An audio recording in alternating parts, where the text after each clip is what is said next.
Well, hello there. Here we are, Barbara and Sherry, with the whole topic of Beyond the Briefcase. What do we do in life to make life better when something comes and smashes us? And we're late today. And the reason we're late today is because we have been focusing on something else that we'll tell you about in a little while. But in the meantime, welcome. And we are so glad to have you here because we are talking about what is it that hits us between the eyeballs or sometimes kicks us in the butt to make a change. I'm going to tell you about something that happened to me. It was really interesting. I was working in a place and I thoroughly enjoyed what I was doing. It was wonderful. And somebody came to me and said, because we were talking about birthdays, mine was coming up. They said, if you don't take your company full time, that's Dimension 11. I was doing it part time, right? Just off the side of my desk kind of thing when I got home. And if you don't take it full time by the time you're 40, you never will. And I was really insulted because I'm really good at making decisions and carrying through and doing all the things that one needs to do. Right, Barb? Right. Exactly. We do that. And I went home that night and thought about what they had said and went, they might be right. Wrote out my resignation, walked in the next morning and handed it in and said, I'll be out of here in 2 weeks.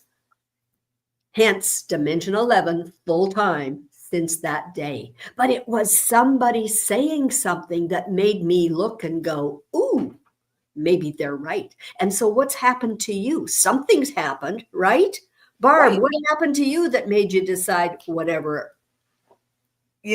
Just recently, we are impacted by everything we do. Hi, I'm Barbara Ellison, by the way, founder of Wellness Playroom.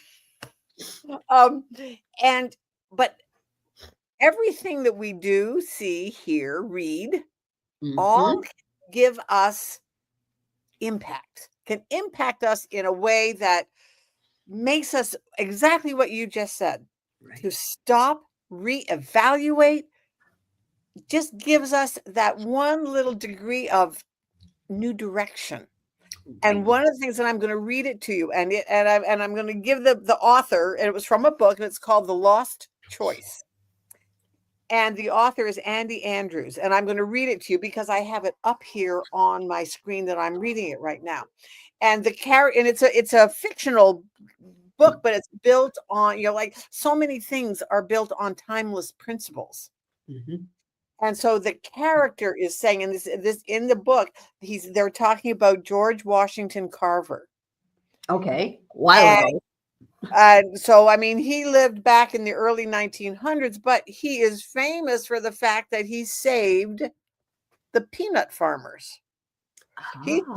He told them to plant peanuts because it was going to redo the soil because cotton had totally wiped out Georgia around the Tuskegee Institute.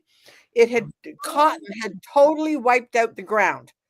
Cotton was not growing. Their yield was like in percentages of possible. So bad. So this George Carver, he came up with, well, you know what? If you plant peanuts will restore the soil. Well, of course, then also all these farmers did it. And they had these beautiful crops of peanuts. And then, of course, they said, well, what are we going to do with the peanuts? And there was no market for peanuts. Oh, dear.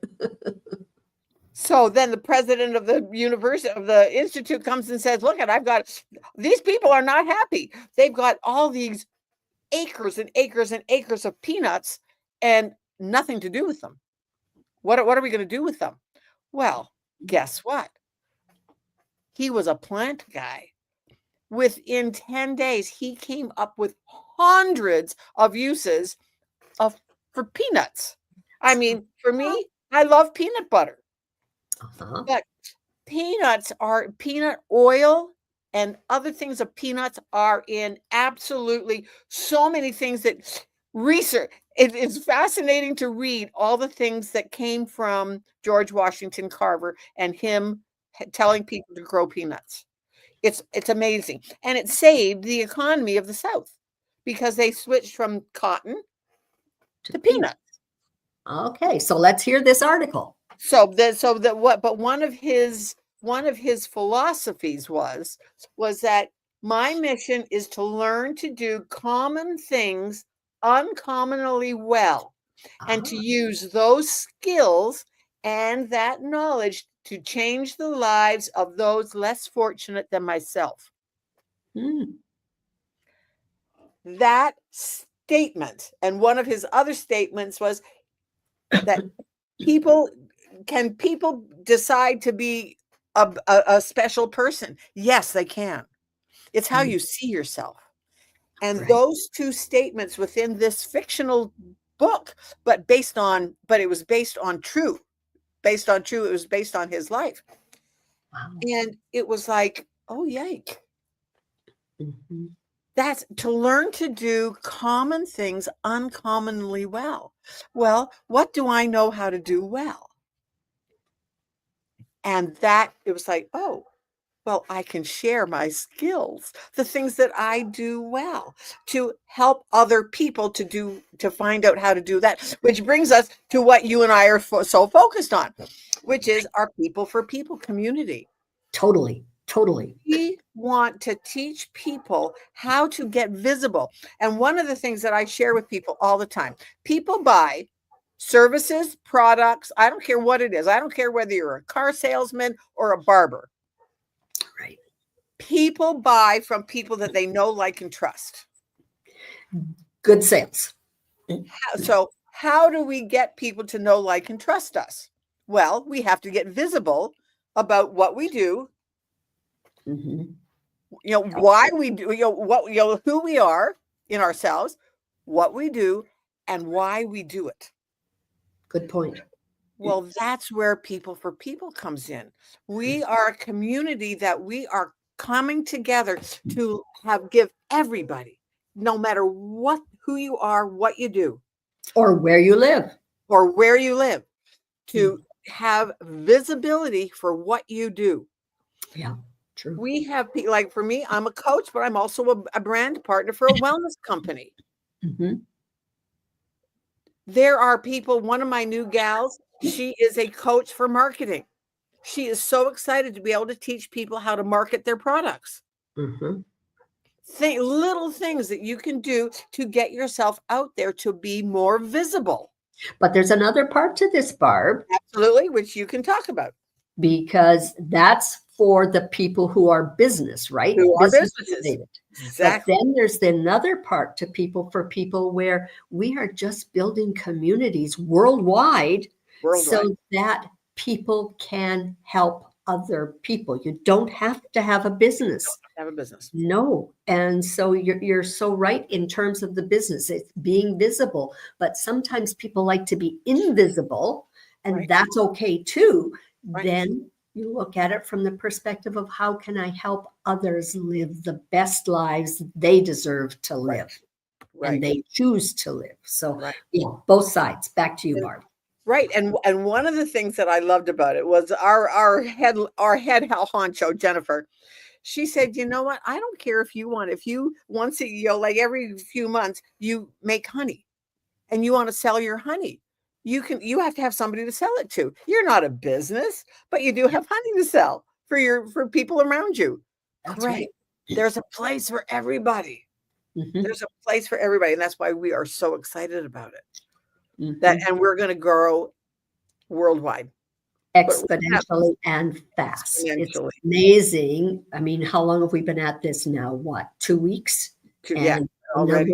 People who are already participating because they want to see that change in the world, because the change that we've been experiencing, change isn't new, but we have been experiencing change in the world. And some of it's through, weather situations. Some of it's through what's happening in terms of politics. Some of it's through what's happening just in terms of business.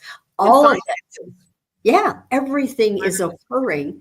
And so some of us are looking at it and going, yeah, there's been that change. Now we'd like to see some different change. To shift to the positive side of it. Yes. to the Yeah. positive side of it. So this is what we're working on. And yet, you know what, that might not be your up your alley or what you would want to do. However, you're faced with something like with me, I work with people who are facing retirement. Oh, yike. What are you going to do when you don't have the job? What are you going to do when you don't have the job income? What are you going to do when you don't have the job identity? Exactly. Yeah. All of those things. And that can hit you at any time of life. It doesn't necessarily mean that you're a baby boomer. I happen to work with baby boomers because I am one. However, there's a lot of people now are realizing, a couple of the people that I've been working with lately, they don't want someone else raising their children. They want to be at home with their children, men and women. So it's that moment of pivot that you say, you know what, there's got to be a better way. And one of the ways to do all of this is to look after yourself. And so many people today are running in 7 different directions, maybe even more. We're all running in different directions. And it's really important. I'll tell you something that I learned many, many years ago when I was in the media, because my days in the media would sometimes start at 6 in the morning and sometimes not stop until midnight. It was wonderful. I loved it. And it was exhausting. And I taught myself how to do what I called naps, how to take a nap. And with that power nap, you could lay down for 3 minutes or 5 minutes or no more than 20, because then you wake up and you're groggy. But if you take that power nap, it took me 3 months to get it down. I would set an alarm. I'd lay on my bed because, of course, I was looking at this from what can I do at home to build this? Lay on my bed or put my head down on a table or whatever, but have an alarm that would wake me up in whatever time, 3 minutes, 5 minutes, 10 minutes. And eventually after 3 months, I could say, okay, I'm going to lay down and have a nap, a power nap for 3 minutes and wake up in 3 minutes. And this was funny. Something I used to do to have that power nap, I would lay behind my desk on the floor at the business place, only because when people came in, they would have no idea that I was there, but I was on the floor sleeping. And then when I got up, they could see me. Right. Give yourself that permission to look after yourself. Right. Because we need that today. We're all going so fast. Yeah. And I do something similar. I do like a 2-minute, just a total relaxation. Okay. And it doesn't matter how you do it. That's the key to this, people. We are talking to somebody here. That's not, because it doesn't matter how you do it. That's right. It's to make sure you do it. Because otherwise, that's where burnout will be rampant. Been there, done that.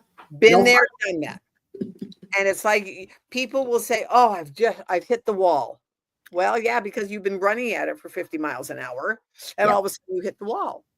Well, yeah. Okay. So what can that's part of what we do here, of why we talk about it, because so many people don't realize, I have been running at 70 miles an hour. And then all of a sudden you either get sick. Yeah. Either get sick. You have a heart attack. Something happens. Because you cannot, it's not something that you can sustain. And at one time, when we said heart attack, at one time we thought old people, had heart attacks. I'm saying, folks, we've got 20-year-olds having heart attacks. That's frightening. And is it right? Exactly. And it's because they're not taking time.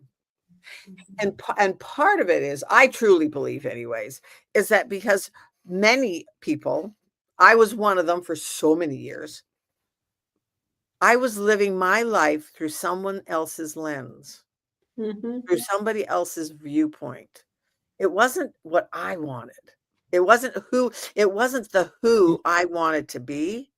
But you know what? It was easier to kind of maintain the status quo than to go against it, because I didn't know how to do that. And I didn't realize that I had to, or that I got to. But until something happens, in my case, my husband died. And then all of a sudden I realized that I had no idea of who I was outside of all the labels that I had put on myself. And that was like a wake-up call. Ooh, yike, what am I going to do for the rest of my life? You know, what do I choose to do? I can choose to work. I can choose to step into the things that God wants me to do. I can step into the miracles that are out there for me. But if you're always working and always got these blinders on, you don't give yourself a chance to see them. It's tough. Until something stops you. Right. And unfortunately, sometimes the thing that stops you is tragic. And you don't even recognize that it stopped you. And you don't recognize that it stopped you. Or if it's really tragic, where you lose somebody that you love, whatever that tragicness is that all of a sudden it makes you have a wake-up call and go, yike. There, but for the grace of God, go I. True. Very true. And it's in those moments of, oh, yike. What am I doing? Yeah, very true. Very true. And we don't want people to get there. No. We want to share with people things that they can do now. Take those power naps. Listen to your body. If your body is telling you to stop, I have a little process that I do with people. It's called stop, wait, and listen. Just stop. Just stop what you're doing. For 3 minutes, 5 minutes, an hour, whatever it is. Just stop. Okay. Why am I, whatever emotion that is that you're feeling, why am I feeling overwhelmed? Why have I got anxiety? And all anxiety is when you know you're not doing what you're supposed to be doing. It's something, or you're worrying about doing something. Like, should I be doing this? Well, stop and wait, stop and find out, and then wait for the answer. Listen. Listen to the answer. I remember one time, this is so funny. I went to put on my winter boots. Winter boots. My head said, empty the boot. Me being me said, oh, what a silly thought. Put on my boot and a bee stung me in my boot. Listen and then act on what you are hearing. Right. Those nudges that we have, I always think of it as that it's God speaking to us from our future. But those little nudges that, gee, do this, because then afterwards you go, why didn't I listen? Why didn't I listen to that nudge? And then of course you beat yourself up and go like, why didn't I listen? Well, you have to tune yourself into listening. Yeah. But it doesn't happen overnight, and don't beat yourself up for the things you haven't listened to. That's very true. Now, that was like got the sting. Another time, I'm driving down the street, no stop sign, but my brain said, stop. Yeah. And I did. And this car comes whizzing by the cross street without stopping at his stop sign. Without stopping at his stop sign. If I hadn't stopped, if I hadn't listened to the little voice, the Jiminy Cricket sitting on my shoulder. Exactly. Yeah. So it's important to listen. Right. And that in a way is a funny thing. But how often has it, I'll give you an example. A friend of mine going through a horrendous divorce. Horrendous. It was mean. It was not a pleasant divorce. And one day she sat there and she said, well, you know what? I kind of deserve this, I think probably a little bit. And I went, nobody deserves to be. She said, yeah, but I knew when I was walking down the aisle that I shouldn't be walking down the aisle. And I said, well, then why didn't you turn around? She said, what would everybody have thought or said if I had turned around and walked out of the wedding? Yeah. Well, what's everybody saying now when you're going through this horrendous divorce? When you knew you shouldn't do it in the first place. Yep. And that happens. And I can look back on times when I was just struggling with something. Yeah. Why am I struggling so hard with this? And one day it was like, well, because Barbara, you're not supposed to be doing it. Oh. You know? Yeah. And you just kind of like, that happens. But that's where pivoting comes in. Don't be, and it comes back down to everything that we're talking about. Do not be afraid to pivot. Yeah. Make a change. And it doesn't have to be huge. No. Make a little change. Simple. Yes. Just a little one. Yes. Yeah. That's what we talk about here on Beyond the Briefcase all the time. What is it that you can do differently so that regardless of your age, yes, some people are retired, some people lose their jobs, whatever it happens to be, what is one little step that you can take? Because that's what keeps us going. Yeah. And I'm sorry, life is very, very difficult, especially for young people today. I don't know what's happening. I'm in Canada, and I'm in the province that seems to have, percentage-wise, a huge number of suicides with young people. Right. Horrible. What is it that has caused them not to take that little step towards looking after themselves instead of moving out? It's sad. Right. Yeah, because one of the things that I always share with people is that when you rest, God created and then he rested. People create like Thomas Edison. He created and then said, okay, let's try this and make sure this works. And people would say to him, well, how do you feel about all of these failures? He said, I haven't failed any time. He said, I have just found 1,000 ways that it didn't work. Yeah. Just keep going. Yes. Things eventually change. Yes. I'm trying to think of who it was that said, the only way that you can fail is if you quit. Oh, true, right? If you quit. Yes. So if you are still, and I think it's Brene Brown that says, get it, and don't worry about the people who are not in the arena. Don't worry about what they say. Be in the arena.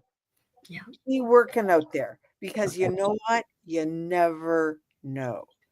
It's very true. Steve Jobs, one of my favorite sayings of him, and he got kicked out of his own company. Yes. And then brought back. and then brought back. So, he had his issues. Absolutely. But one of his things that he said at one of the commencement speeches that he was at, he said, you'll only be able to connect the dots of where you are now by looking backwards from where you came. True. So don't despise those small beginnings of where you came from. Because you wouldn't be who you are otherwise. You wouldn't be who you are. And that's where we've already talked about it, that inner voice that is telling you, oh, gee, maybe do this. And you might not see a change tomorrow or the next day. It's kind of like going to the gym. If you go to the gym once, you're just going to come out sore. True. But been there, done that.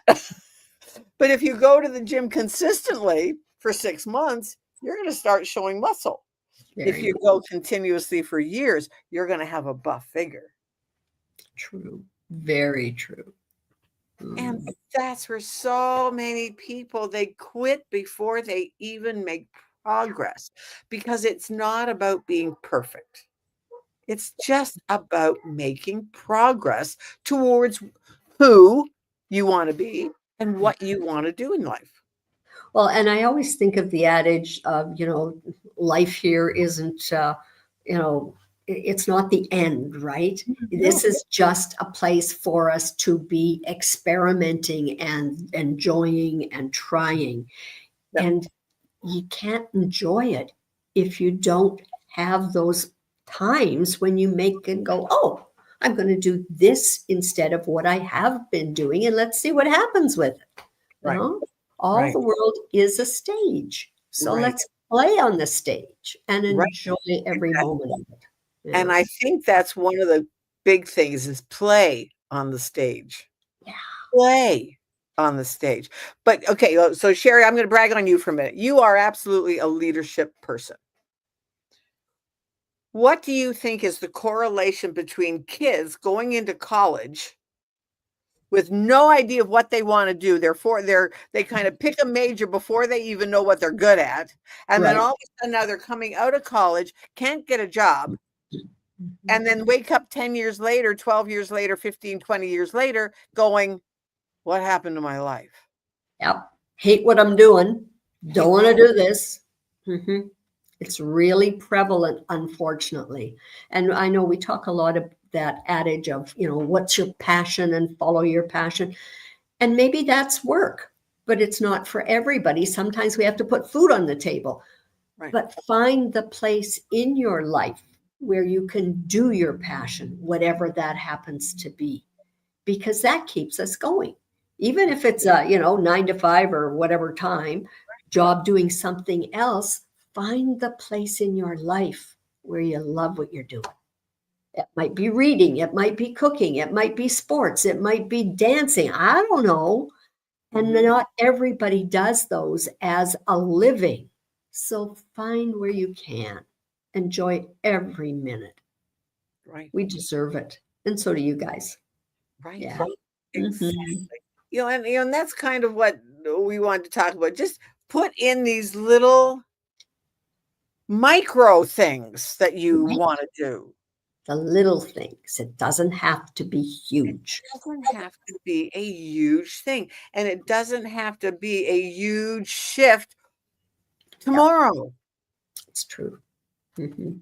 And I One think that's one step at a time. One Yeah, step at a very time. much. And I'll give you an example. One of the things, like people say to me all the time, how can you just jump on these live shows? Because you love to. And I love doing it. I said, well, they're fun. Yeah, but really? But then it's like, okay, now let's step back. It would take me sometimes an hour to get up enough nerve and grit to do a 50-second video on Instagram. That's how I started. Yeah. And I did that for months and months and months. I would do these little one, and now I have to go back and look at some of them. Oh, they were terrible. They're fun. But it was fun to go back to look at them. That's Yeah. where I came from. 50-second little videos on Instagram. Well, but then I graduated to doing little 5-minute things. Oh, and I was so proud of myself that I got up there just, whole 5 minutes, and I would plan it that everything needed to be perfect. And heaven forbid if I say the wrong thing. So I would plan out every word for 5 minutes on Facebook. Yeah. And then I got, then I got to the point where, I'll do 10 minutes. And then I would find I would be rambling for 15 minutes. And then that's exactly what it was. I was kind of rambling of just talking about stuff that we're talking about now. Be your own best friend. Right. Because I don't care where you go in life. You can change cities, you can change countries, you can change anything, but you can't get away from yourself. So like yourself. And if you have to look in the mirror every day, and this is one of the things that I do with my clients, look in the mirror every day and look yourself in the eye and say, I love you just the way you are. You might want to, but that's when something might come up and you say, gee, but I would like to change this. Great. Yeah. Do it. Make an adjustment. Make an adjustment. Mm-hmm. And so that's how, and now I come on these and it's like, and hey, I've been known to totally flub up and go, oh, well. We do the best we can do. Yes. And so it's like, don't be afraid to try something new. So what if you flub up? Can I tell you a funny thing that happened this morning? You bet. Okay. Grandchildren, we all live together. And this morning, the 5-year-old, she had 2 different shoes on. One was a pink flip, like a slide-in flip-flop kind of thing, and the other one was a brown dress shoe. And of course, her mother said, "Well, honey, those are 2 completely different shoes." And I looked at that and went, "What difference does it make if they were 2 different shoes? She's 5. Yes. So what? Just as long as she has something on her feet to walk outside, so she's not walking in the cement in bare feet." And I got into my car and I sat there and I went, "Oh, Barbara, when you were a mother, I mean, my kids had to be dressed, they had to have this, they had to have that. Now it's like, oh, for heaven's sakes, she's 5. What difference does it make if she has 2 different shoes on?" Perspective. Yep. It was like, oh, brother, Barbara, your age has just, and that's now how I want other people to see their lives. If it really, are you going, like, is her mother and her going to remember 5 years from now that she had 2 different shoes on today? Nope. Yeah. Whatever's important in 5 years' time, maybe we should look at today. If it's not, forget it. If it's not, forget it. You bet. And so this is what we're talking about, folks. And we come on every couple of weeks. Sometimes it's just Barbara and me, and sometimes it is a guest. So if you would like to be a guest on Beyond the Briefcase, then what you want to do is connect and let us know. And we would be glad to have you here as one of our co-hosts, being able to share the kinds of things that make a difference in life. It doesn't have to be big and dirty. It just has to be, what is it that you're doing that makes a difference for you? And oh, by the way, if you're interested in this people for people that we talked about, this building community worldwide, please give us a shout about that too, because one way or the other, we would love to have you, because you are out there, you are making a difference. Barbara, last words? Well, that's how you can get in touch with me. So yeah, and before with Sherry, you know what? Just have fun with life. Yes, enjoy every moment with life, because what? I mean, I can't remember who it was that said, "Don't take life so seriously; it'll get you down." Yeah. And we want miracles to happen in your life, and a miracle can just be, hey, you know what? Wow. What if I tried this? What's this for you? Think about it, do it, experiment, have fun, etc. So in a couple of weeks, we will be back. Barbara Ellison, Sherry Knight. Take care, everybody. Have a good one. Bye, everybody.